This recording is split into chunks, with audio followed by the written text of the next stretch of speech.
নমস্কার বন্ধুরা, আমি আর আমার হাজব্যান্ড দীঘা, তাজপুর, মন্দারমণি ঘুরতে এসেছিলাম। তারই কিছু ভিডিও আপনারা দেখতে পাচ্ছেন। আশা করি আপনাদের ভালো লাগবে। এই যে এখন দেখতে পাচ্ছেন, এটা মেরিন ড্রাইভ, যেরকম মুম্বাইতে আছে ওয়ান কাইন্ড অফ ওরকমই দেখতে। মেরিন ড্রাইভ দিয়ে আমরা দীঘার উদ্দেশ্যে যাচ্ছিলাম। তারপরে আপনারা দেখতে পারবেন আমরা তাজপুরে এসেছিলাম। এটা হচ্ছে তাজপুর, তাজপুর সমুদ্র সৈকত।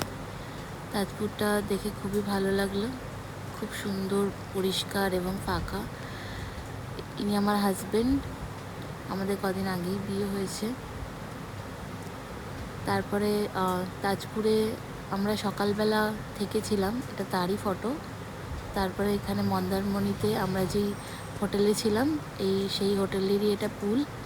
আশা করি আপনাদের খুবই ভালো লাগবে এই ভিডিওটা দেখে লাইক, সাবস্ক্রাইব করবেন এবং সবার সাথে শেয়ার করে আমাদের এই চ্যানেলটাকে সাপোর্ট করবেন। আশা করি নেক্সট ব্লগে আপনাদের সাথে, মিঠি আর গুন্ডুর সাথে আমরা হাজির হব। থ্যাংক ইউ ভেরি মাচ আমাদের এই ভিডিওটা দেখার জন্য, আমাদেরকে সাপোর্ট করার জন্য। আশা করি আপনাদের আমরা নতুন নতুন অনেক ধরনের ভিডিও শেয়ার করতে পারবো। আমার নাম দোলন বাগচি, আমার চ্যানেলের নাম দোলন বাগচি, ডলি, মিঠি অ্যান্ড গুন্ডু। আশা করি আপনাদের খুবই ভালো লাগবে। পেজটিকে সাবস্ক্রাইব করে লাইক করে দেবেন। নমস্কার, দেখা হচ্ছে নেক্সট ব্লগে। Thank you.